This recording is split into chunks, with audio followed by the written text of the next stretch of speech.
السلام عليكم ورحمة الله تعالى وبركاته.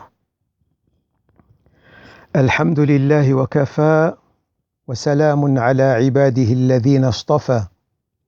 الحمد لله الواحد الأحد الفرد الصمد الذي لم يلد ولم يولد ولم يكن له كفوا أحد، والصلاة والسلام على سيدنا وحبيبنا وعظيمنا وقائدنا وقرة أعيننا محمد، من بعثه الله رحمة للعالمين مبشرا ونذيرا وداعيا إلى الله بإذنه وسراجا منيرا، فهدى الله به الأمة وكشف به عنها الغمة، فجزاه الله عنا خير ما جزى نبيا من أنبيائه.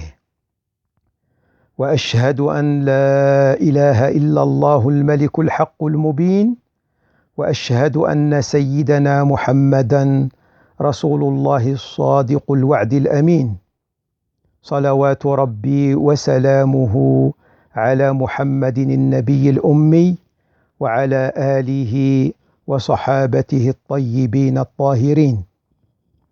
Je suis ravi de vous retrouver encore ce soir. On avait parlé la dernière fois des piliers qui sont l'intention et l'abstinence pendant toute la journée. La journée qui commence au Fajr et qui finit au Maghrib. Connaissance des deux limites de la journée.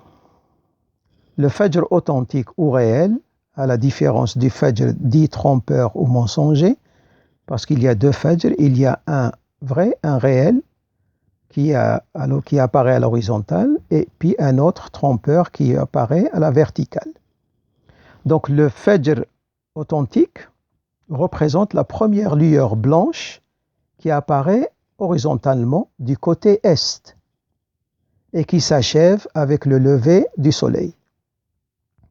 Le Maghrib, c'est la disparition totale et complète du disque solaire à l'horizon ouest. C'est-à-dire que quand on est, des fois on le remarque au coucher du soleil, au bord de la mer, beaucoup de gens aiment ça. Ils voient la disparition du disque solaire. Une fois que le disque solaire n'apparaît plus, donc, eh bien, c'est le Maghrib qui est rentré. La journée étant déterminée par ces deux limites, le jeûne commencera donc au Fajr pour se terminer au Maghrib. Cependant, compte tenu de la situation géographique et climatique de certains pays, comme la Suisse par exemple, où nous vivons, il n'est pas toujours aisé d'observer le Fajr authentique.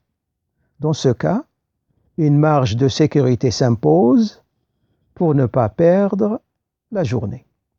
Il est obligatoire de connaître les deux extrémités de la journée. En effet, Dieu dit, يقول الله تعالى في القرآن الكريم بعد أعوذ بالله من الشيطان الرجيم وكلوا واشربوا حتى يتبين لكم الخيط الأبيض من الخيط الأسود من الفجر ثم أتموا الصيام إلى الليل. Ce qui signifie mangez et buvez jusqu'à ce que vous puissiez distinguer le fil blanc du fil noir du Fajr. Puis accomplissez le jeûne jusqu'à la nuit.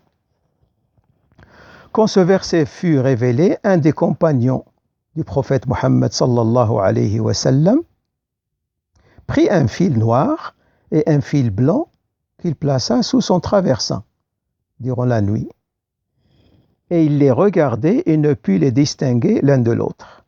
Le matin, il alla trouver le prophète Mohammed sallallahu alayhi wa sallam et lui rapporta la chose. عن النبي صلى الله عليه وسلم قال إنما ذلك سواد الليل وبياض النهار رواه البخاري في صحيحه.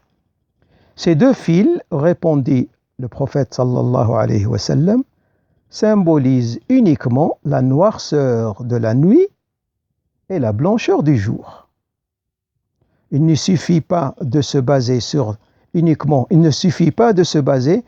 des calculs préétablis, non vérifiés par des visions directes, pour prétendre connaître ces deux limites. D'où l'intérêt de privilégier l'observation personnelle. Donc le sommet de tout ça, c'est vraiment l'observation personnelle. Et à défaut, celle faite par un adl, comme on dit, un adl, c'est-à-dire un gars, une personne de confiance. Remarque, très important aussi, celui qui mange après le fajr, puis s'aperçoit de son erreur, doit continuer l'abstinence pour tout le reste de la journée et rattraper ce jour après le ramadan. Il y a certaines personnes, des fois, ils se rendent compte que, voilà, ils ont mangé pendant la journée de ramadan. Eh bien, ils ne vont pas continuer à manger, mais plutôt s'arrêter de manger jusqu'au maghrib, s'arrêter de manger jusqu'au maghrib, et puis rattraper ce jour. Et celui qui mange avant le maghrib, en croyant à tort que le soleil s'est couché, devra par la suite rattraper ce jour perdu. De la même manière que si quelqu'un mange avant l'entrée du maghrib, puis après il s'est rendu compte que le maghrib n'était pas rentré, ben il va rattraper ce jour-là. Notion, ça c'est quelque chose de très important aussi à connaître pour les gens. Les musulmans le savent, en général ça c'est quelque chose de connu chez les musulmans, mais peut-être pas chez tout le monde. Alors, c'est une notion importante. En islam, enfin chez les musulmans, la journée commence non pas à minuit, comme il est d'accoutumé ici, mais avec l'apparition de l'aurore, le fajr, et se termine au maghrib, coucher du soleil, alors que la nuit part depuis le coucher du soleil jusqu'à l'aube.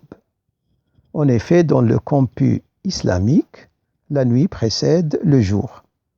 Ainsi, après le maghrib, on ne dira plus, par exemple, samedi soir, mais plutôt la nuit du dimanche.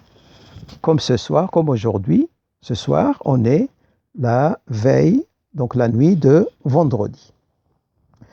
Donc j'avais commencé à vous parler du bon comportement. On va continuer, Inch'Allah, dans ce sens.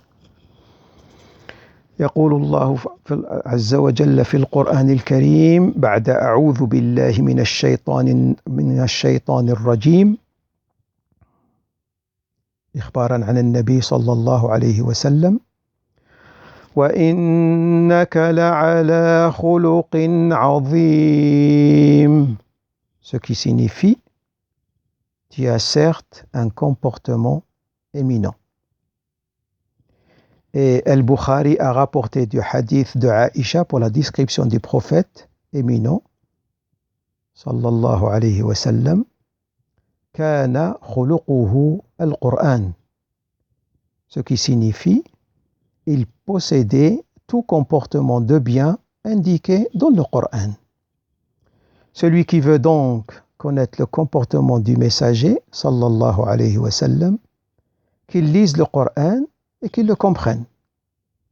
Tout caractère de bien que Allah a ordonné d'avoir dans le Coran faisait partie des caractères du messager, sallallahu alayhi wa sallam. Et parmi les conduites du bien mentionnées dans le Coran, il y a ordonner le bien et interdire le mal, patienter face à la nuisance et s'abstenir de nuire aux autres. Al-Bukhari a rapporté du hadith de Anas ibn Malik qu'il a dit pour décrire le messager de Allah, sallallahu alayhi wa sallam, كان أحسن الناس خلقا وخلقا, ce qui signifie il était le meilleur des gens par son aspect et son comportement. يقول النبي صلى الله عليه وسلم: كنت بين شر جارين عقبة بن أبي معيط وأبي لهب كان يرميان بما يخرج من الناس على بابي. Ce qui signifie, le prophète sallallahu alayhi wa sallam a dit, ce qui signifie, j'habitais entre deux voisins exécrables.